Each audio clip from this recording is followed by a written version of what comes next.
है बुद्धि, प्रकृति और समाज। आप किसी कंट्री को हो, पूरे इस धरती पे, पूरी दुनिया के अंदर तीन ही प्रकार का रत्न होता है। पहला रत्न क्या है? मानव का बुद्धि। दूसरा रत्न क्या है? नेचर, प्रकृति। तीसरा रत्न क्या है? वहां का समाज। और समाज के चलाने के लिए जो कानून का किताब है ना, वो सबसे बड़ा रत्न होता है। इसीलिए बुद्धं शरणं गच्छामि, ये पहला रत्न है। इसको अंग्रेजी में कहा जाता है द बुद्धा इज द, यानी तुम्हारा दिमाग, the Buddha is the father of the science for your brain wash. मानव का बुद्धि फादर ऑफ द साइंस है, अच्छे अच्छे विचारों को जन्म देने वाला है। ये मानव का बुद्धि शरीर से जहाज बनाने वाला है, बच्चा को कलम बनाने वाला है और चित्त को प्रस्तुत करने वाला है। डॉक्टर कलाम भी कहते हैं कि नींद और निंदा से बचो। नींद और निंदा से बचने की क्षमता इस बुद्धि के अंदर है। इसीलिए मानव का बुद्धि दुनिया का सबसे बड़ा रत्न है। इस अपने बुद्धि रत्न को स्वीकार करो, यानी बोलो दुनिया वालों, बुद्धं शरणं गच्छामि। इसके बाद दूसरा रत्न क्या है?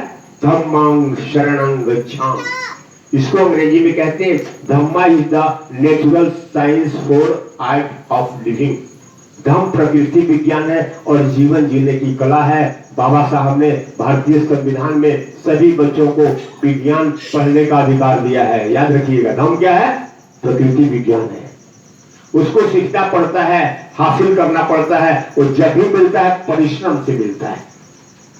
आप इस्लामिक कौम में सुने होंगे, इस्लाम लोग हराम का नहीं, हलाल का रोटी खाते हैं। हलाल का मतलब गर्दन काटना नहीं होता है, ये तो नेचुरल साइंस है। एक माँ अपने बच्चे को जन्म देती है, माँ आप भी हो, दादी माँ हो, अपने आप में साक्ष्य है, झूठ नहीं बोलना। बच्चे को जन्म देती है माँ, तो प्रसव के समय माँ के शरीर का हलाल होता है और बच्चे का हलाल होता है। तभी तो चिल्लाते चिल्लाते बाहर आता है कि हाँ कि हाँ कि हाँ, वो हलाल हुआ, गर्दन काटना तो नहीं हुआ। उस हलाली में माँ भी मर जाती है, कभी कभी बच्चा भी मर जाता है, हलाली हुआ तब।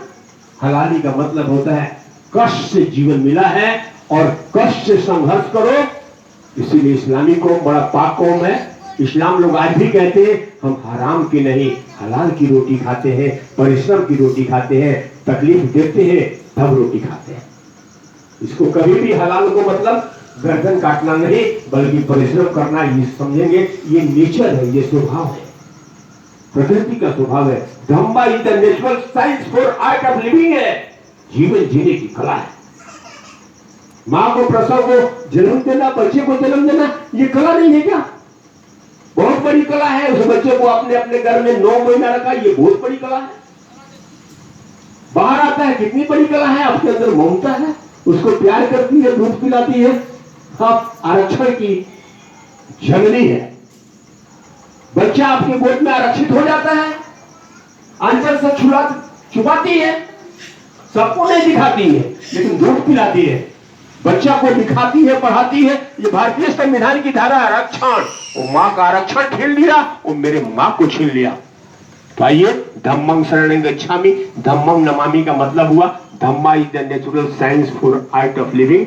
धम्म को जानने के लिए बाबा साहब भारतीय संविधान में प्रत्येक बच्चों को विज्ञान का किताब पढ़ने का अधिकार दिया, लेबोरेटरी बनाया, छात्रावास बनाया। धम्म को जानने के लिए प्रत्येक बच्चों को जीव विज्ञान और मनोविज्ञान पढ़ने की जरूरत है।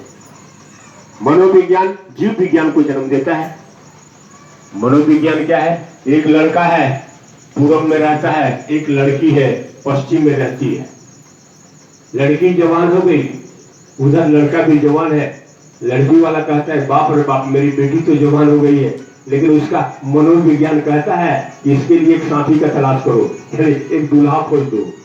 उधर बेटा वाला भी कहता है कि नहीं, मेरा बेटा जवान हो गया, नहीं शादी करेंगे तो आवारा हो जाएगा। ये दोनों मनोविज्ञान साक्ष्य है।